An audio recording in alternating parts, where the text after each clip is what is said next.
Muy buenas a todos, clonautas, bienvenidos una vez más a vuestra biblioteca favorita. Hoy os vamos a traer algo muy especial, un proyecto que no hemos hecho hasta ahora, que es una entrevista especial a un historiador en nuestro canal de YouTube. Hoy tenemos aquí conmigo a Rubén Villamor, un pionero, un grande que nos ha traído una producción de libros de historia militar enfocada a los conflictos mundiales en el Pacífico.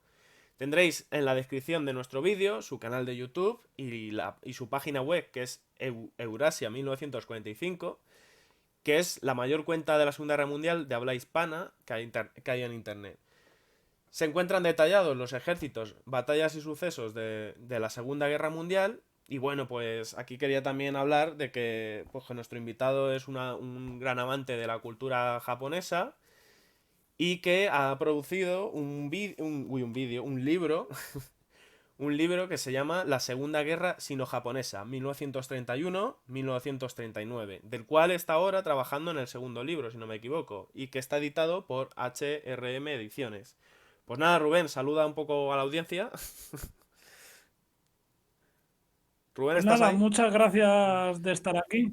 Y sí, pues muchas gracias de estar en este programa y bueno, ya ahora iremos hablando sobre el tema. Yo encantado. Oye, una cosilla que quería preguntar es que he visto que has participado en recreación histórica, en un grupo de recreación del ejército italiano, ¿no? En el Afrika Korps. Sí, no, en el Afrika Korps no, es el ejército italiano en general. Bueno, el grupo se llama Perlonore. Hmm.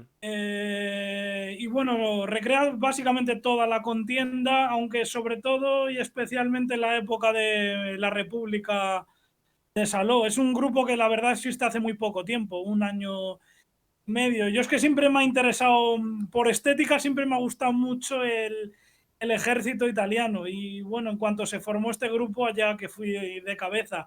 Antes de eso había estado, bueno, y sigo estando en la Ley Estandarte, que en ese llevo unos 5 o 6 años.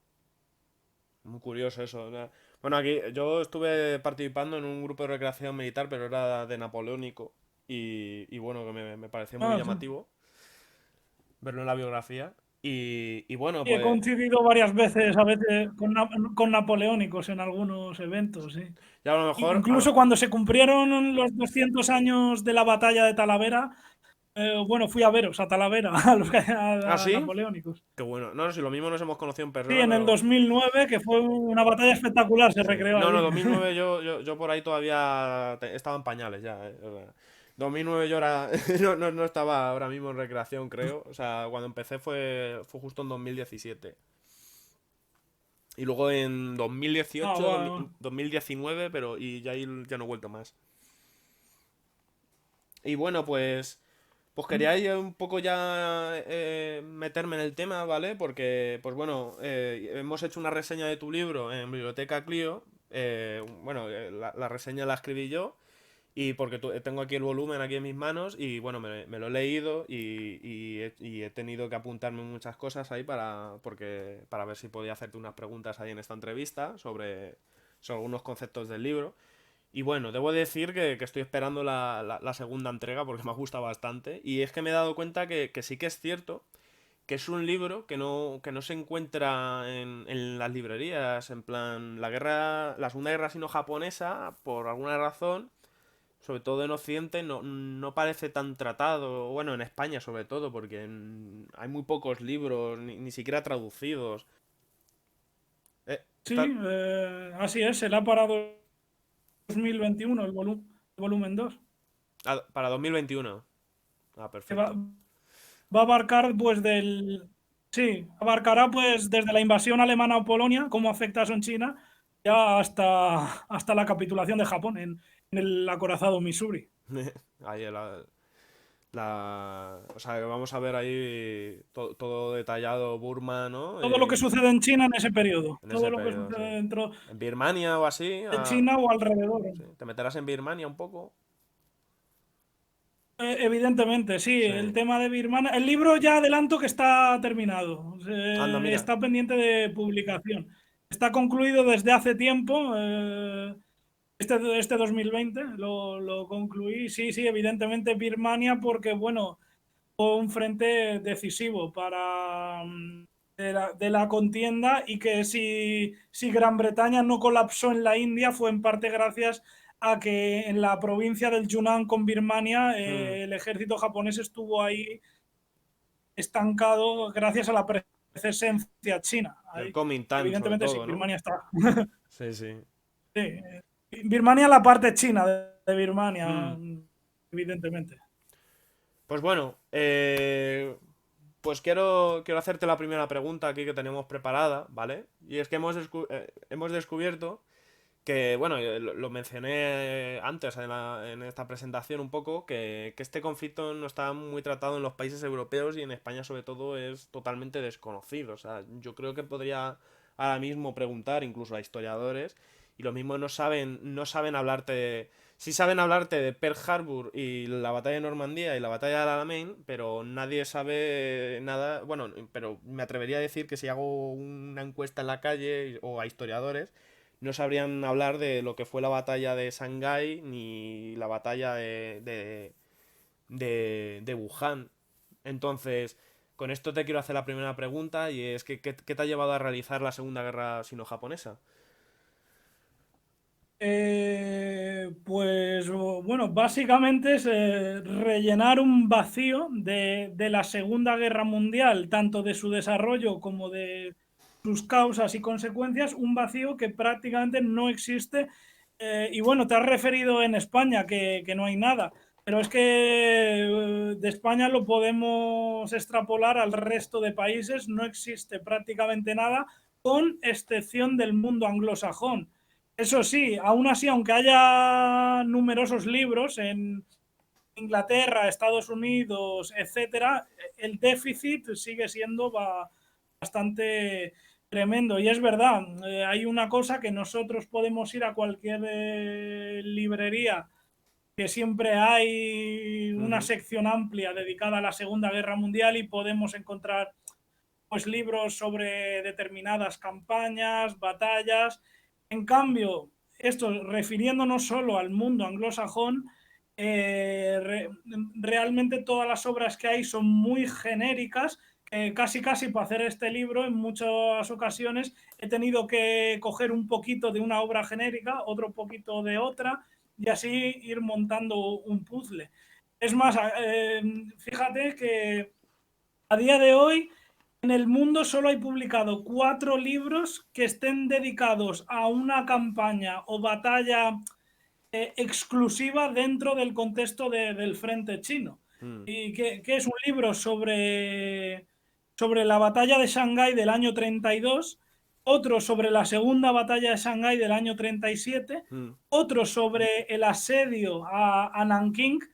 Me refiero al asedio, no la masacre, lo que es las operaciones militares. Luego sí, la masacre ya es más conocida. Y luego otro libro dedicado a la batalla de Tairzhuang en el año 38. Pero salvo esto, el resto de obras son genéricas, o sea, prácticamente hay un déficit tremendo. Y en España solamente existe un libro que es que no sería sobre operaciones bélicas, sino sobre la masacre de Nankín, que se titula La violación de Nankín, de Iris Chang, que se tradujo al español. Pero no hay prácticamente nada, y la verdad, no entender el frente de China a día de hoy es no entender la Segunda Guerra Mundial, porque es que hablamos de un teatro de operaciones que solo tiene similitudes con el frente oriental de la Unión Soviética. O sea, hablamos de unas líneas de miles y miles de kilómetros Mm. de longitud, de agrupaciones de ejércitos con millones de hombres luchando unos contra los otros, una guerra de exterminio brutal por parte de los dos bandos, una guerra de aniquilación un poco en plan Lebensraum, lo que serían los alemanes en el caso del frente ruso, y que todo lo que va sucediendo en este teatro afecta a los demás de una manera muy importante, al desarrollo de los demás, y viceversa. Lo que sucede en Europa Occidental, Europa Oriental, etcétera, también tiene el efecto rebote en China y en el Pacífico. O sea, Hoy en día no contar con este frente es no querer entender la Segunda Guerra Mundial a nivel general. Pasando a este tema, era de que hemos leído, y sobre todo a Soto Chica, ¿vale? En algunas entrevistas, que es el autor de Imperios y Bárbaros y Visigodos, hijos de un dios furioso. Y es que mencionó que la formación militar se le da muy poca importancia en España para la divulgación. ¿En tu caso piensas que tu tiempo en el ejército te ayudó a comprender los ejércitos durante la Segunda Guerra Sino-Japonesa? Sí, yo fíjate, en esto coincido, que, a ver, no digo que tenga que ser necesario para ser un ensayista sobre historia militar, pero si has estado en el ejército, aunque sea de soldado, que yo, oye, yo mira, fui un simple soldado, no hice ni carrera militar, pero bueno, estando dentro entiendes muchas cosas y tienes un plus ahí, tienes una ventaja que alguien que no ha estado no tiene, y en eso estoy completamente de acuerdo. Además, es que estando allí entiendes cómo funciona la estructura, cómo funciona la cadena de mando y las relaciones que hay.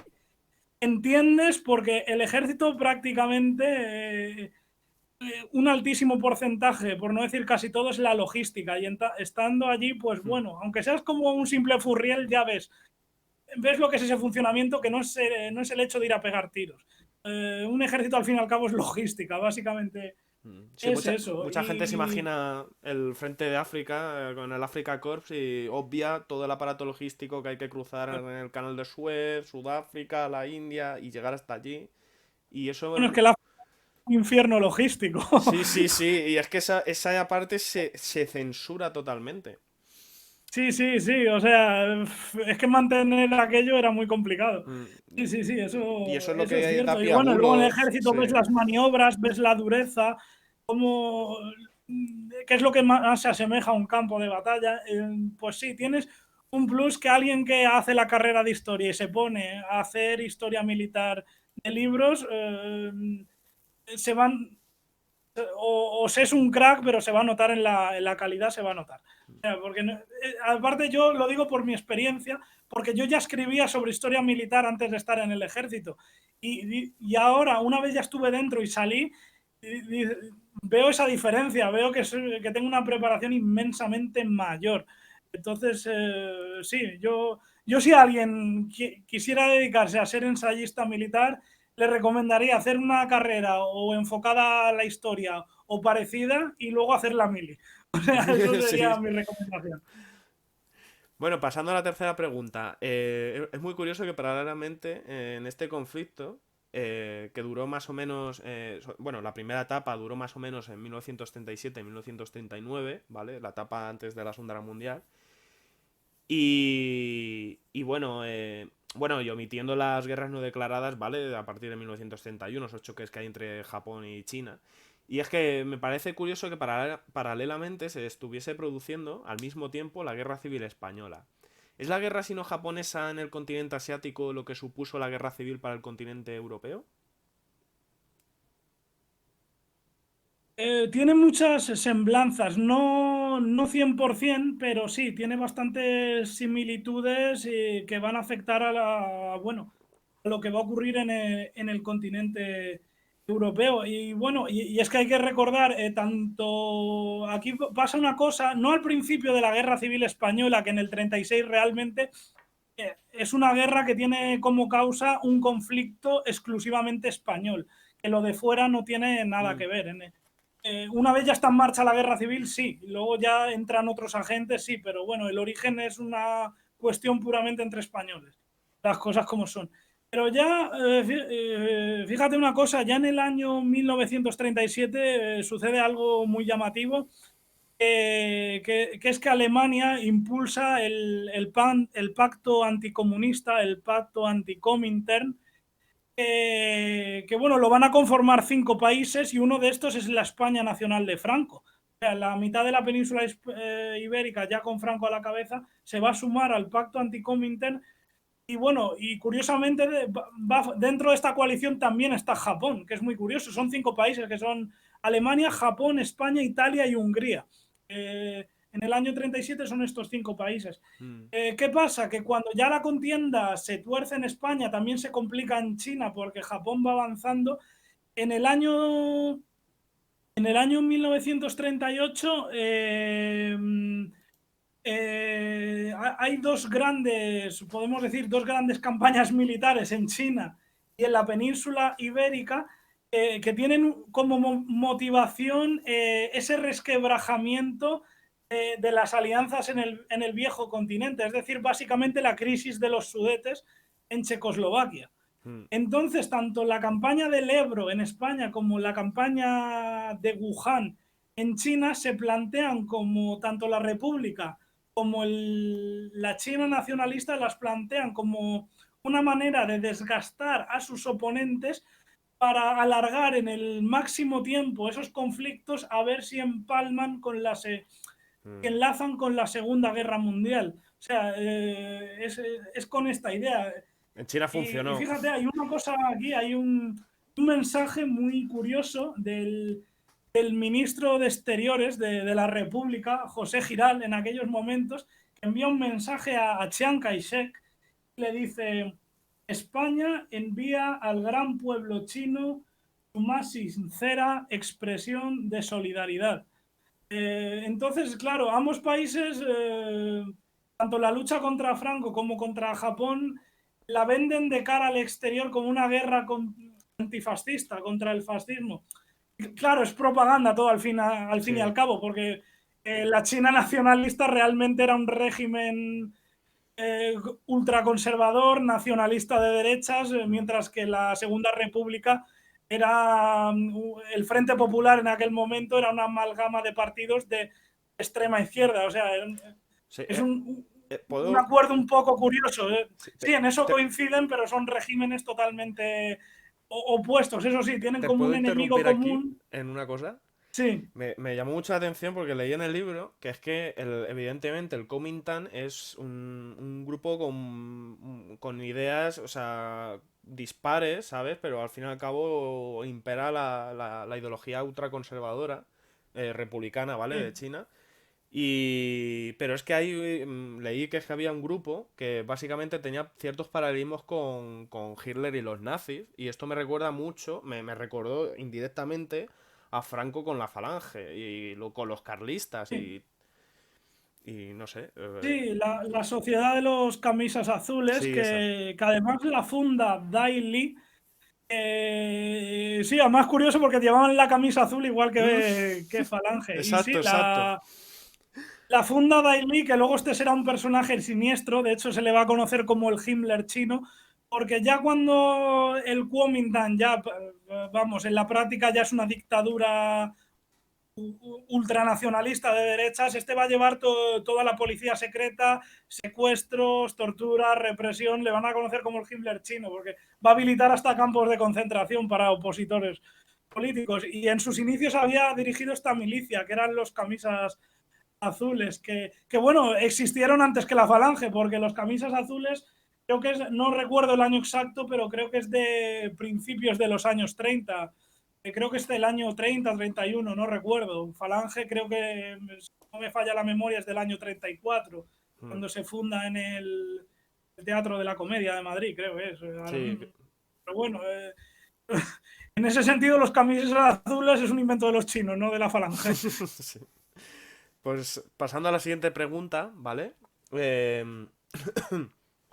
Es que en este libro, además, no solo contextualizas el conflicto bélico básicamente de la Segunda Guerra Sino-Japonesa, sino que es que además has reconstruido los procesos chinos y nipones tras la intervención europea en el continente asiático. Es decir, te remontas años atrás para explicar un poco lo que va a venir después, ¿vale? Entonces, he notado, ¿vale? Al leer el contexto, que hay grandes diferencias en el desarrollo de ambos países, ¿vale? Como una China un poco, pues eso, con el problema de los señores de la guerra, dividida, y luego un Japón renacido, poderoso económicamente y militarmente hablando.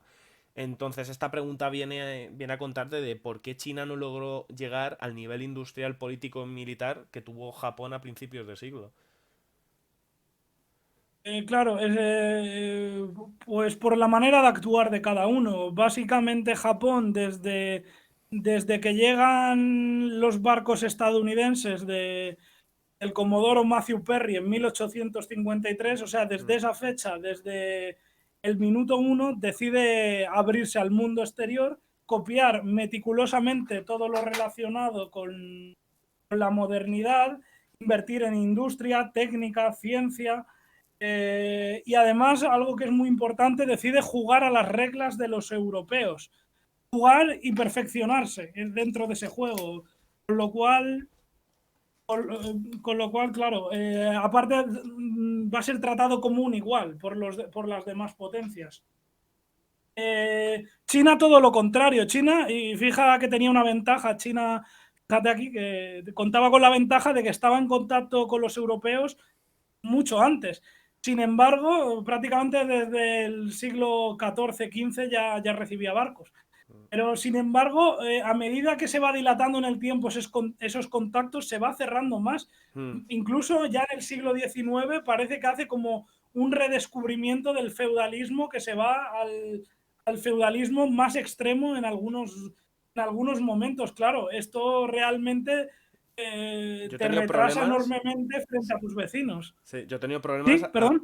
Sí, sí, perdón, es que. Perdón por cortarte. Yo es que he tenido problemas al hablar de esto. Y es precisamente que China es que se autocierra, sobre todo cuando muere. Cuando queman los barcos. Los barcos que usaban para ir a la India y dejan ese vacío de poder. Es que China va cerrándose y hasta se degenera un tipo de sociedad más feudal, como has Claro, hablado. va cerrándose, Sí. mientras el resto va avanzando. Claro, esto hace que los demás se aprovechen de ti, los británicos y franceses, en las guerras del opio, los propios japoneses que ya les llevaban 30 años de adelanto, desencadenan la primera guerra chino-japonesa, que bueno, les van a arrebatar Formosa. Y bueno, y luego encima, después de todo esto, viene la emperatriz Cixi, que fue nefasta, y lo que hizo fue todavía, que ya fue la última, que fue cerrarlo más. Claro, luego ya una vez eliminas la monarquía en 1911,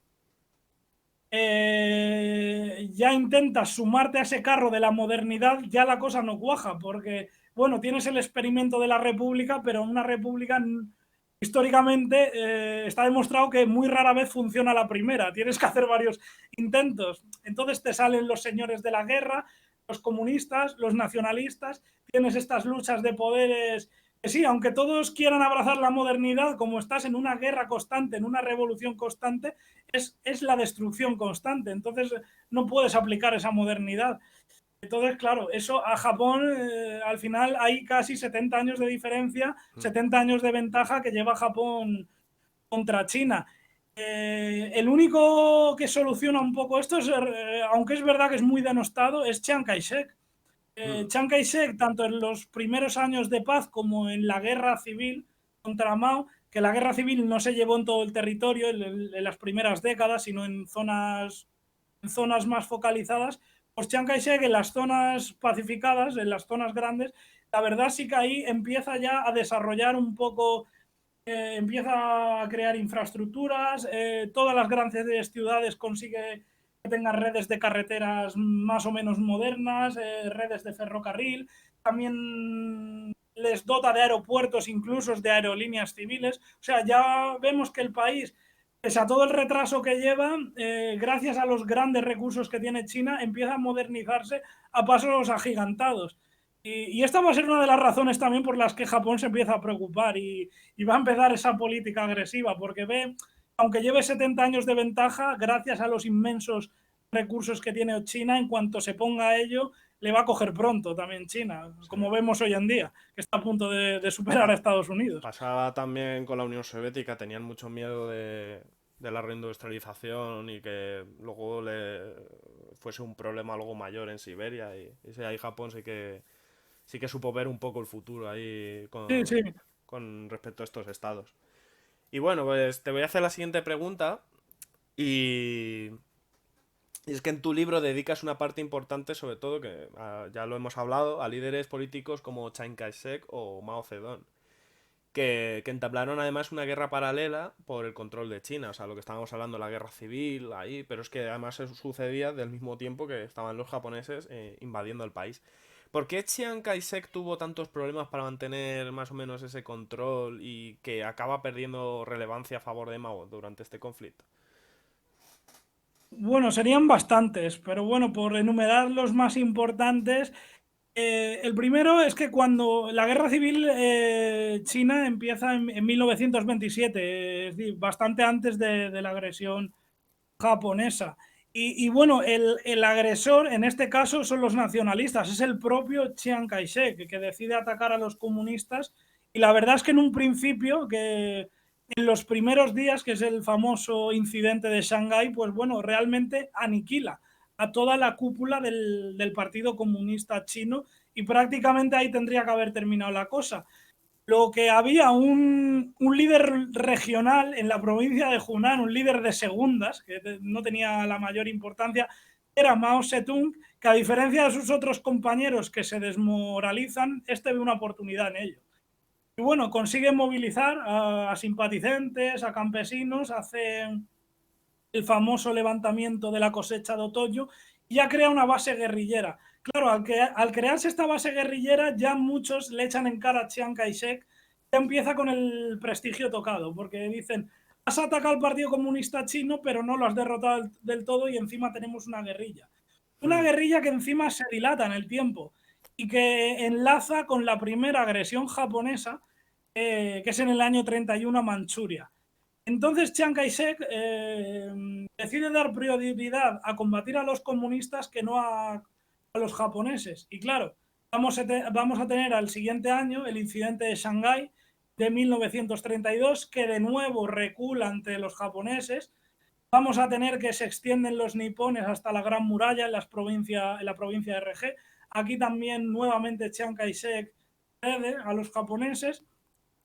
Y claro, esto lo que hace es dividir al Kuomintang, que ellos entienden que Japón es un enemigo más peligroso que el partido Comunista Chino. Y claro, aquí fruto de esta fricción es cuando ya Chiang Kai-shek empieza a estar realmente tocado en su popularidad. Y aunque es verdad que incluso a día de hoy se le suele criticar mucho por esto, él tenía una visión que en realidad no era equivocada, porque él sabía que el enfrentamiento contra Japón era inevitable. O sea, Hmm. eso era una cosa que era irremediable. El problema era su orden de prioridades. Él decía que era esencial primero acabar con los comunistas y luego enfrentarse al Japón. Y él alegaba un motivo que la verdad es que tenía, a mi modo de ver, Tenía era razón. bastante acertado. Hmm. Era que si primero se enfrentaban a Japón, iban a tener que aceptar la ayuda de la Unión Soviética. La ayuda de la Unión Soviética implicaba desplegar tropas en China. ¿Qué pasa? Que una vez fuera derrotado Japón, él estaba seguro que las tropas soviéticas ya no se iban a marchar. Y es que es precisamente un calco de lo que sucedió Sí, en 1945 con la Operación Tormenta de Agosto. Llegó Stalin, se exacto. quedó Manchuria, puso a los comunistas ahí y ya no se marcharon. Le Uh, regalaron a Mao la parte más industrializada y rica de China, que era Manchuria. Y eso fue uno de los motivos por lo que luego los comunistas. claro, claro. Mm. Y aquí, mira, ahora. Entonces a Chiang Kai-shek se le critica mucho, incluso hoy en día Sí, es raro el autor que no le critique por esto, pero tenía una idea bastante acertada y la verdad que en ese sentido fue un visionario porque es que es lo que lo ocurrió que luego. acabó ocurriendo. Y aún así, Chiang Kai-shek en el año 36 tuvo al final que ceder a las presiones y pactar con Mao, el Frente Unido, pactar con Mao y ya una vez iniciada la guerra contra Japón, va a quedar encima nuevamente otra vez su imagen tocada porque la primera victoria militar contra Japón, que ya llevaban enfrentándose los chinos desde el año 31, o sea, la primera victoria va a ser en el año 37 y la va a obtener el ejército rojo chino, no el ejército nacionalista en la batalla de Pindingsuan. Que bueno, fue una emboscada realmente más que una batalla a nivel operativo. Pero bueno, pero la propaganda supo vender muy bien como que los comunistas habían sido los primeros en causar una derrota a Japón. Eh, y ahí también podemos decir que Chiang también perdió la batalla de la propaganda a partir de ahí. Y es que ahora haciendo un paralelismo con la siguiente pregunta, la Unión Soviética es que interviene a favor de Chiang Kai-shek cuando este está a punto de ser juzgado. Y esto produce que Mao Zedong lo vea como una interferencia imperialista de un país extranjero. ¿Por qué? ¿Dónde? ¿Podrías explicar un poco a qué vienen estos choques de intereses soviéticos y maoístas sobre este asunto? Básicamente que Mao Zedong no era el típico jefe de un partido comunista, como los había en toda Europa o en otras partes del mundo, que su única aspiración era llegar al poder en su país Mm, para ser ellos jefes de Estado, pero eso sí, sometidos a las órdenes de Moscú. Mao Zedong no aspiraba a eso. Mao Zedong quería ser otro Stalin. Él quería ser el caudillo rojo de China y sin que nadie le mandase por encima de él. Y Stalin, la verdad es que eso quizás no supo verlo. Y esto es muy llamativo, porque aparte Mao Zedong se convierte casi en una fuente de problemas constantes para la para Unión el Soviética. Kremlin. Obviamente el Kremlin, a quien apoya con armamento en la lucha contra Japón, es a Chiang Kai-shek y a los nacionalistas, porque son los que tienen el poder militar, el ejército, son los que dominan la mayor parte del país, las industrias, y si saben que si alguien puede vencer a Japón, es el Kuomintang. Entonces, Stalin ahí es muy pragmático, apoya al Kuomintang enviando aviación, tanques, de todo. Que Y al los Partido desvían de Comunista España. Chino, Que, ¿eh? que desvían parte de esos aviones de la guerra civil y se los envían a Claro, China. es verdad, sí, además hay una anécdota, si me permites contarla, que es muy Sí, sí, sí, conocida, sí, cuéntala. que los primeros aviones, los I-16 Mosca, los cazas, los Tupolev, SBD, todos estos aviones, muchos son sacados de España y hacen la ruta que es del aeródromo de Cuatro Vientos, hacen la ruta, llegan creo que era a Bélgica, luego aterrizaban en la Unión Soviética, pasaban por Kazajistán, Almaty, las provincias norte del China y aterrizaban en Nankín, en la capital china en aquel momento. Y esa ruta aérea, los pilotos soviéticos la bautizaron como la ruta del toro y el té, en honor a España y a China. Es muy curioso Sí, sí, sale mencionar esta el libro, anécdota. claro De que hecho, sí. es curioso que en cuestión de días, de semanas, días, algunos pilotos pasaron de estar combatiendo en los cielos de Madrid a la aviación nacional y a las pocas semanas estar en la capital de China combatiendo a la aviación japonesa. Esto es muy curioso también. Mm. Vamos a la siguiente pregunta. Eh, si algo, algo que he visto en el libro, que es que has dedicado una parte muy importante a hablar del apoyo alemán al régimen del Kuomintang.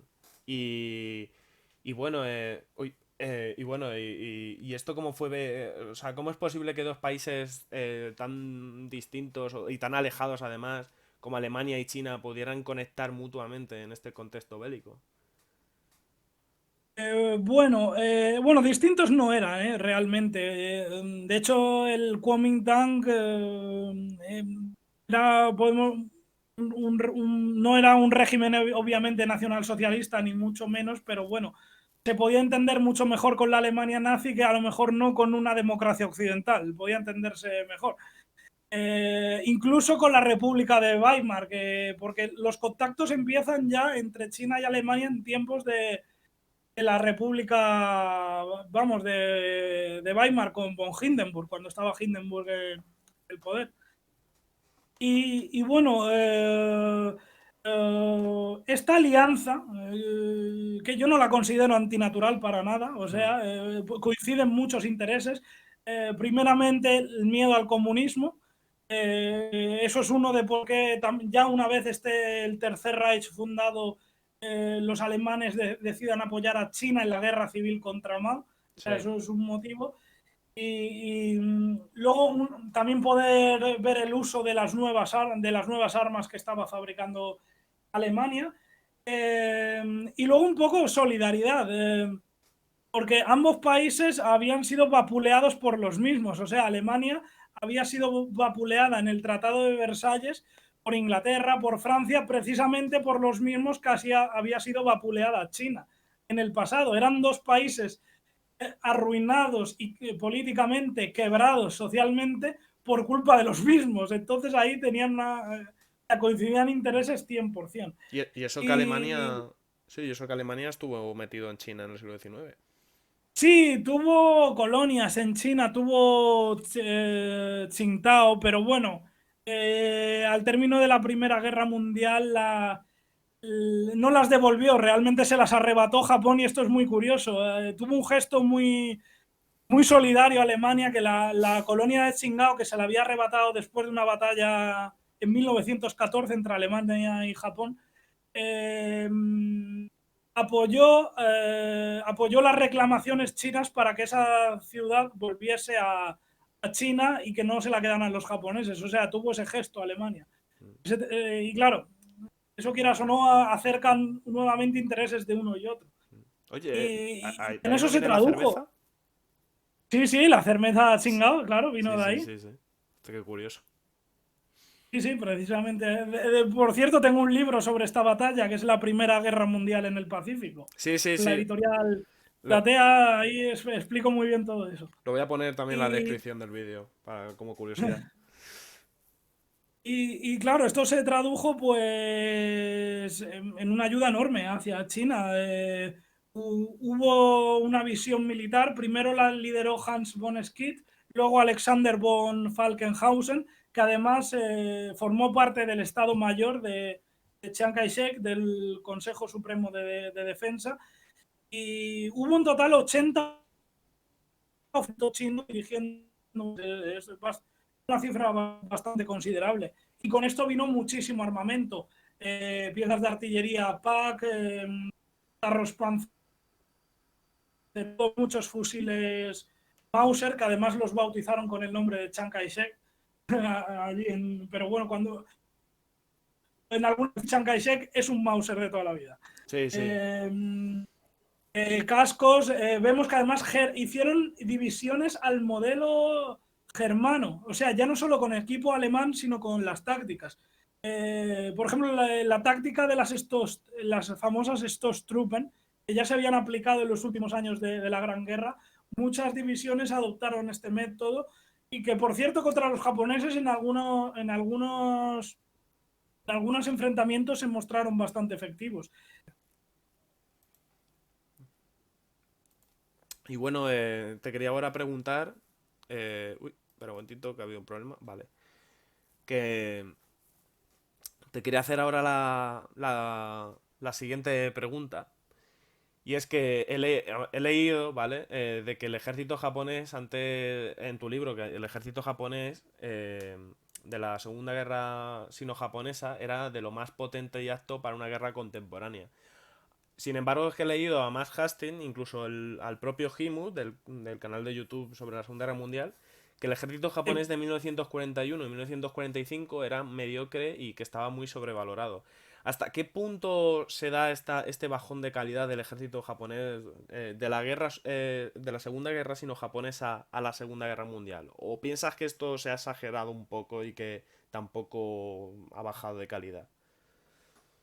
A ver, es que depende con quién lo comparamos. A ver, si lo comparamos con un soldado del cuerpo de marines muy bien pertrechado, hombre, pues obviamente está mucho mejor equipado el soldado del cuerpo de marines, que no quiere decir que el otro vaya a ser derrotado, porque bueno, es verdad que el soldado japonés tenía un fusil bastante mediocre, el Arisaka, tenía piezas de artillería, algunas bastante ligeras y obsoletas, pero ojo, cumplían su función y podían frenar, como lo hemos visto en muchas islas del Pacífico, a algunos de los mejores ejércitos del mundo. Llamarlo mediocre no estoy de acuerdo, porque hay que decir que el soldado japonés era excelente, tenía una de las formaciones académicas más altas del mundo, a veces muy superior a otros países occidentales. El cuerpo de oficiales era magnífico. Luego es verdad que tenían algunas tácticas muy rocambolescas, como las cargas Banzai, que sí, funcionaron al principio, pero ya en cuanto les cogieron el truco los aliados, terminaban en desastre. Bueno, yo no estoy de acuerdo que fuera Sí, muy interesante tan esto, sí. mediocre. Realmente, bueno, Sí, ellos yo creo, Eh, sobre todo Himut, ¿vale? Yo he leído más Hastings, que es que hablaba mucho de que de que los japoneses se enfrentaban a ganaban a los británicos porque eran guarniciones muy mal equipadas y tal. Lo mismo lo hace para reducir un poco el impacto de la derrota. bueno, Max Hastings, yo le critico bastante, sobre Mm, todo, tiene unos estereotipos muy equivocados. Yo, por ejemplo, en Nemesis, mm, aquí hablando, no el caso japonés, pero por poner un ejemplo, cuando se refiere a la Operación Ichigo de 1944, que es sí. la gigantesca ofensiva que lanza Japón en China, bueno, trata a unos y a otros, tanto a japoneses como a los chinos, o sea, los trata como absolutamente tontos. O sea, y a los chinos llega a decir que a mí me molestó bastante que realmente era un ejército que era un lastre para los aliados occidentales. Digo, ¿cómo? Eh, Luego miré a ver en qué se había basado, por qué decía eso. Y bueno, no había citado a ningún autor experto en la guerra chino-japonesa, por ejemplo, no había citado. Todo era de oídas De británicos. de comentarios de militares norteamericanos que ni Ah. siquiera estaban desplegados en China. O sea, y no sé, yo por eso Hastings no es muy fiable. Mm, Yo no le discuto el tema europeo, que sabe un montón, pero bueno, en el Pacífico, la verdad, Hastings no es nada fiable porque, vamos, dice unas cosas que... esto que estaba comentando de la operación Ichigo, o sea, si fracasa, por ejemplo, Japón en invadir la India durante las ofensivas de Infal y Koima, es porque los japoneses dividen las ofensivas en dos partes, una China y otra hacia la India, y al final deciden, en vez de hacer 50% de efectivos en un sitio y en otro, y la logística igual, pues deciden apostar el 80% a atacar a los chinos. Gracias a eso no arrollan a los británicos en Infal y Koima. Gracias a eso. Esto, Entonces, por eso, Esto Max Hastings no es. es fiable. Sí, este es un gran debate muy bueno porque es que sí es cierto que es que hay que tener. Esto yo lo he hablado mucho, de que hay que tener mucho cuidado con ciertos historiadores, ¿vale? Que es que muchas veces no es quitarles el mérito ni nada, sino que en algunas ocasiones hay que mirar de dónde ha cogido siempre la información, ¿vale? No decir Claro, este no claro. vale, sino que cuando tú lees algo, siempre es interesante, por eso está la bibliografía, de mirar dónde saca esa información. Y es que, Claro, claro, que claro. es que el ejército japonés, yo he escuchado decir que es que se enfrentaban a ejércitos casi tercermundistas y que si ganaban a los británicos era porque estaban mal equipados, pero es que si lo pensamos, es que básicamente en lo que es Manila, la ocupación japonesa, o sea, es brutal, en plan, la toman a tiempo récord, creo, o el tigre de Malasia, como esta batalla que no me Claro, acuerdo. claro. Sí, en A ver, plan. Japón O que casi llegan a la comparativamente no India. estaba tan bien equipado como americanos y británicos, pero, Mm. o sea, podía cumplir con todas sus funciones que Mm. se le mandasen. Sin estar tan Esto es como mecanizado. los soviéticos, Sí. pues bueno, no, vamos, no tenían a lo mejor tanques, yo qué sé, para superar al Panther o al Tigre, pero bueno, los T-34 Mm. cumplían su función. Sí. Pues son cosas que Ya. no sé. Luego, aparte, el soldado japonés era el soldado que más estaba instruido en maniobras.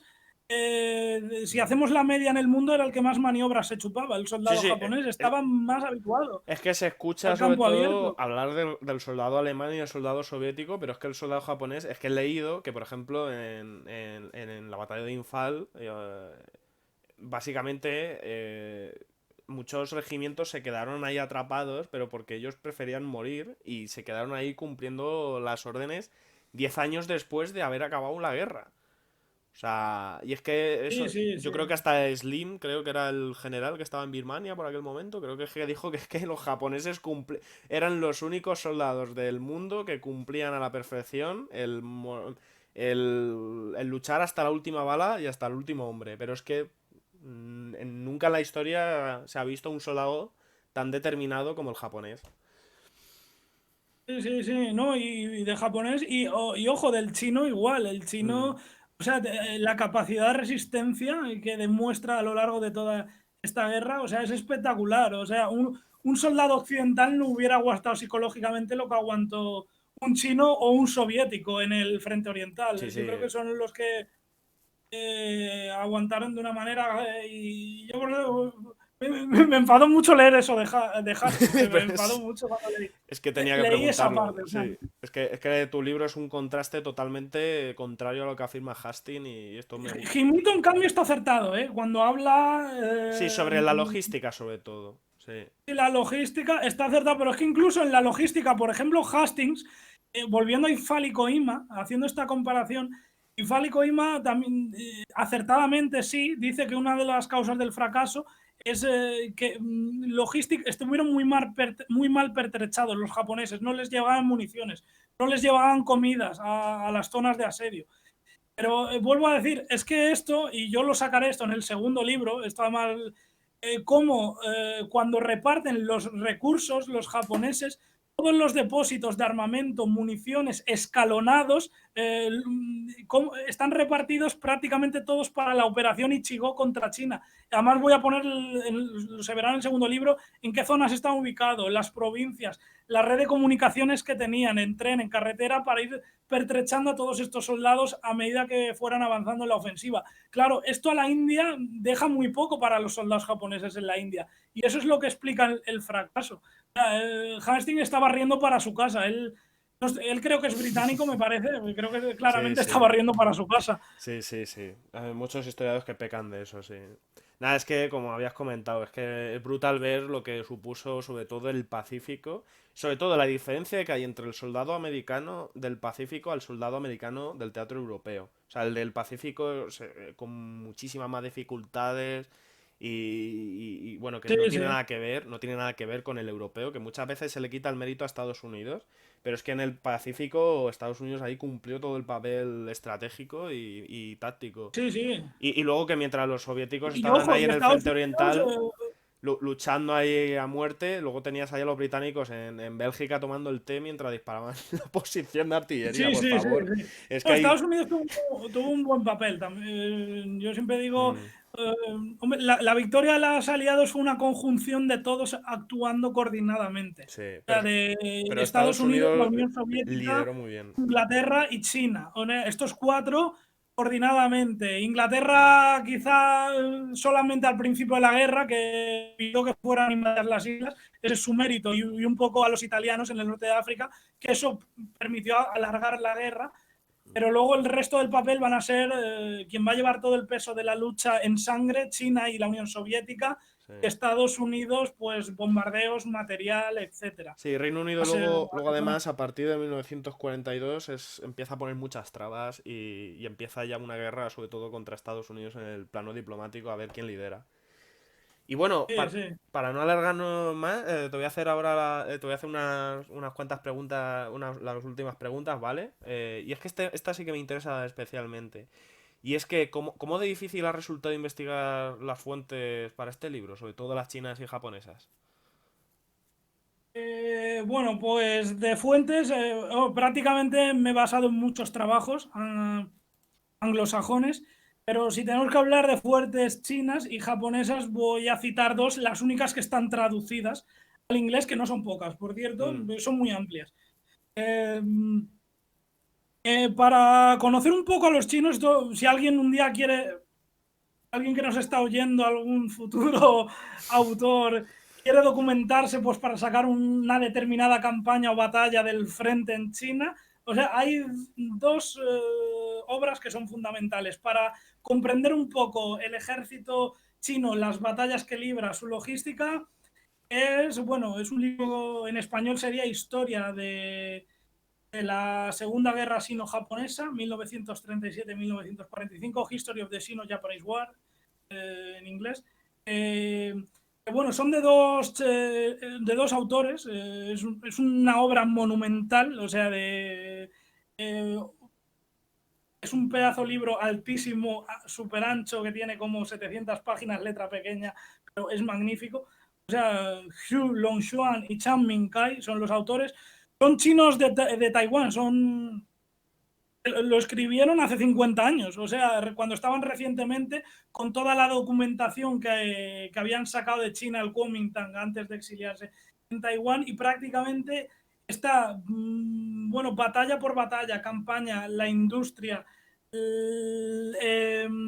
La economía china, las redes, las infraestructuras militares, es una pasada, ¿eh?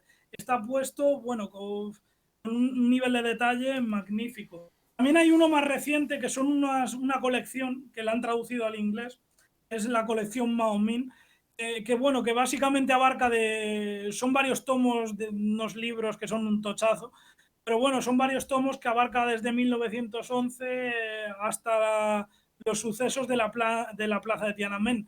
Uno de estos tomos, que son unas 600 hojas más o menos, es exclusivamente la guerra chino-japonesa y también está muy bien del punto chino. Ya para irnos a Japón, para encontrar datos sobre Japón, una fuente japonesa que esté traducida, pues hay que irse al Departamento del Ejército de los Estados Unidos, la Oficina de Historia Militar. Y bueno, aquí se pueden ver digitalmente los tomos, aunque también se pueden comprar y te los envían a casa. Yo hice, la verdad, compré varios, la verdad, y te vienen todos los generales de regimiento, muchos generales de japoneses que eran de regimiento, división, incluso de cuerpo, pues todos los apuntes que iban anotando sobre las batallas, ya sean terrestres o aéreas en China, entre el año 37 y 45, pues bueno, también vienen con un nivel de detalle increíble, que ya no solo a nivel de una ofensiva sobre una provincia, sino que se te pone prácticamente aldea por aldea. Lo cual, estas quizás serían las más... hay otras, pero bueno, las tres más importantes serían estas. Bueno, la se- Otra cosa me gustaría decir, sí. sí, sí, sí. También hay que decir que yo investigué sobre el terreno. Estuve en China, ¿Estuviste en China? Qué bueno. estuve en algunos campos de batalla. También me asesoré sobre la zona. Estuve en Shanghái, me recorrí la ciudad donde habían tenido los principales enfrentamientos. Estuve en los almacenes Sihan de Shanghái, donde fue una especie de alcázar toledano, pero a lo chino. Y estuve también en una fosa común de Nankín, que se pueden ver todavía incluso los cuerpos. Allí me estuve asesorando, me atendió una funcionaria de allí del Estado. Bueno, algunas de las historias que he puesto las conseguí directamente allí, porque si no es imposible. En Pekín, en museos, o sea, también los que he ido a la zona también a documentarme directamente. A eso no, ya sé que no todo el mundo puede porque es caro ir a China, pero bueno, Eso pero da bueno. mucho mérito al libro, sobre todo, porque el trabajo de campo siempre ayuda. Sí, sí, eso también este libro sí que tiene, de hecho es el único libro que he elaborado haciendo un trabajo de campo en la zona, ¿no? Realmente, el Qué bueno. único. Te quiero hacer otra pregunta, y es que, ¿qué opinas de la poca atención que se da especialmente en España a la divulgación de la historia militar? Bueno, se da poca importancia, pero cada vez está más en auge. Hay que ser justos Mm. y decirlo. Cada vez se multiplican más las ventas de este tipo de publicaciones y es verdad que llevamos, comparados con otros países, estamos muy retrasados en este aspecto. También yo las chaco que es un poco un tema cultural, no sé, hay como una especie de criminalización de la guerra. Cuando me refiero a Sí, criminalización de la guerra, me refiero a nivel académico. sí, a nivel académico sobre todo, sí, sí, mucho desprecio y... Mucho desprecio. Sí, eso lo he Normalmente notado. cuando se hacen ensayos históricos se menosprecia la parte bélica cuando realmente es que realmente la historia ha sido la guerra. La Sí, historia es la guerra, realmente. sí, es muy curioso, estuve hablando a lo mejor con un conocido nuestro, de que básicamente hay en lo que es la calle, sobre todo lo que son las ventas, los libros y mucha demanda de la gente, quizá la historia militar eh, ahí tenga peso, ¿sabes? En el sentido de demanda de que hay mucha gente fuera que quiere leer libros de historia militar. Pero lo que es en la academia, todo lo contrario, se exploran otros aspectos de la historia y lo que es la guerra se menosprecia totalmente. Sí, sí, no, ya a veces hasta casi casi como si fuera un tabú. Es una cosa. Sí. la Sí, verdad, como que la guerra bastante. no transforma las sociedades. Sí, sí, me Que es parece un motor. como La decir, ma- uy, es que esto es muy sí, horrible reconocer que la guerra transforma las sociedades. Pues como la verdad es es muy dura. muy horrible, pues bueno, hacemos como si no existiera, no sé, pero bueno, por hacer como que no exista no va a dejar de estar ahí, entonces... Sí. Bueno, te quiero hacer ya la última pregunta de todas, ¿vale? Y esta ya o sea, no te quiero ya abrumar con más preguntas del libro ni el contexto, pero sí te voy a hacer una pregunta un poco personal y es, ¿con qué general o comandante de los que has citado en tu libro invitarías a cenar? Vale, pues sí, lo haría con el general chino Li Zongren.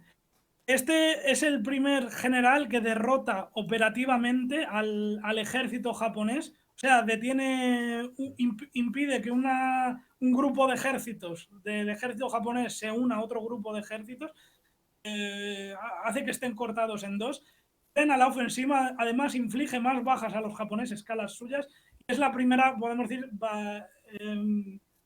victoria operativa. ¿Por qué me quedo con este? Pues básicamente porque esta victoria es un calco en miniatura, pero un calco absoluto de la batalla de Stalingrado. Es más, hay un autor que es Lance Olsen, ha hecho un libro comparativo entre esta batalla y Stalingrado. Y leyendo este libro que va describiendo ambas batallas a la par, y es que es un calco, calco, calco absoluto. Y lo que más me llama la atención es que, curiosamente, mientras se desarrollaba esta batalla, él tenía a dos observadores a su lado. ¿Quiénes eran estos dos observadores? Pues era el general Georgi Zhukov y el general Chuikov. Mm. Con eso lo digo todo. Entonces me gustaría preguntarle, cenando con este general, me gustaría preguntarle si él ganó la batalla de Stalingrado con 5 años de antelación. Básicamente eso. Ostras, ostras, es que tiene telita además. Sí, algo que me sorprendió ver en el libro es que siempre se habla de los asesores alemanes, pero no de los asesores soviéticos. Y es que estuvo Zhukov ahí Bueno, de los metido. asesores de todas las naciones. Es que Chiang Sí. Kai-shek, mira, hay una reunión, esto es muy curioso, que está en el Estado Mayor, está presente Alexander von Falkenhausen, Mm, está presente el general de aviación soviético, sí. o sea, un alemán y un soviético, está Bonsek. presente Bonsek. Zaire Chenault, Sí. el norteamericano, un francés, un italiano y el otro y un británico. Dices, madre mía, pero si está aquí todos los contendientes de la Segunda Guerra Sí, Mundial, sí, están sí, aquí. sí, sí, sí, sí, total. Es muy interesante ese aspecto, sí. Y sobre todo que está ahí Bonsek, que es que yo no me acordaba de él, es que él es el que crea el ejército alemán que va a venir luego en la Segunda Guerra Mundial. Bueno, no lo crea, pero sí pone las bases ya de lo que va a ser. Y bueno, y que muchas veces se habla de la guerra civil española como un campo de pruebas, pero es que me atrevería a decir que el verdadero campo de pruebas casi fue China, porque ahí tenían hasta para experimentar con los soldados y tal, las tácticas.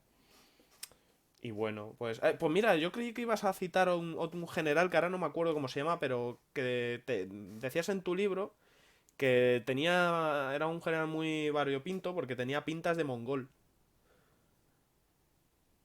Ah, Mazan Shan, ¿no? Puede ser, es que ahora En mismo tendría Manchuria, que el haber de apuntado el libro. Manchuria, ¿no? Sí, sí, sí, estuvo a Sí, Manchuria, que sí. combate en Manchuria, sí, frena a los japoneses, dura así, Mazan Shan, Sí. sí. Bueno, este fue un general de principio de guerra que sí, fue un gran combatiente. Fue el que causó los primeros inconvenientes a los japoneses, no les causó derrotas así, más bien escaramuzas. Pero sí, Mm. fue un magnífico general también. Luego, aparte que mencionaste que tenías un canal de YouTube. Sí, tengo canal que se titula igual que en mi página, Eurasia 1945, que bueno, allí suelo colgar las conferencias en las que he participado, algún programa de radio. Y bueno, ahora tengo hecho un apartado que se llama Una historia de la Segunda Guerra Mundial, que comento Hmm. aspectos rarísimos de esta contienda y también me voy sumergiendo mucho en lo que es la Segunda Guerra Chino-japonesa. De hecho, el primer episodio que hice fue del bombardeo de Wuhan. Es la ciudad donde ahora ha empezado esta Esta maldita pandemia. pandemia que Sí. bueno, que es muy poco conocido, pero en diciembre de 1944 se efectuó el bombardeo, uno de los bombardeos más mortíferos que perpetró la Fuerza Aérea Estadounidense. Se calcula unos 90.000 muertos, o sea, superior por mucho a Dresde, no a Nagasaki. Bueno, son temáticas de este estilo que voy comentando. Normalmente temas muy raros que no encontraréis en otros sitios y que bueno, si queréis seguirme os invito. El que Perfecto, quiera. perfecto. Quería comentarte alguna cosa que se me ha pasado y es que he leído en el libro que tras la batalla de Wuhan, los japoneses y los chinos quejaron a las autoridades internacionales porque los reporteros y los fotógrafos estaban revelando las posiciones de las unidades. O sea, ¿hasta qué punto llegó a perjudicar la intervención de la prensa en las batallas? Pues sí, por ejemplo, en Shanghái, voy a poner un ejemplo breve, el general chino Zhang Fakui se dejó entrevistar por unos reporteros, bueno, le hicieron las fotos allí con sus piezas de artillería, con la posición. Claro, al día siguiente, esto salió en los periódicos locales, Shanghái hay que decir, era una ciudad muy cosmopolita, internacional, había muchas delegaciones extranjeras, entonces, claro,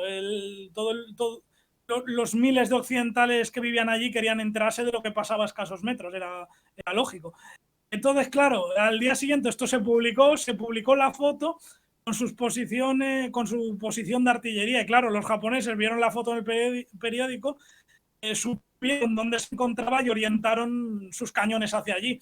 Por suerte, el general también tenía un ejemplar de prensa, lo vio y nada más verlo le dijo a sus hombres, vámonos, vámonos, vámonos, que seguro que nos van a bombardear. Y se fueron, desalojaron la montaña y a los pocos minutos de desalojar la montaña, pues bueno, cayó ahí un apocalipsis de fuego, de una barrera de artillería tremenda que lo barrió todo, afortunadamente sin víctimas.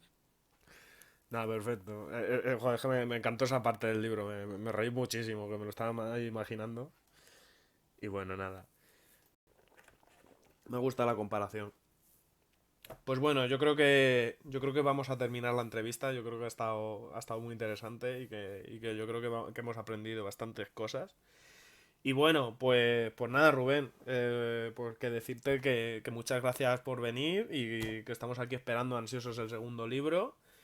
Y que bueno, pues espero ahí que estas navidades haya gente que se anime a comprar el volumen uno. Tenemos la reseña en Biblioteca Clio, que la voy a poner en la descripción. Y bueno, pues esto es todo. O sea, ¿hay una cosa más que quieras decir o comentar? No, nada más. Nada más ahí. Vale, perfecto. Pues bueno, pues yo creo que con esto nos vamos a despedir, ¿vale? Y esto es todo por hoy, chicos.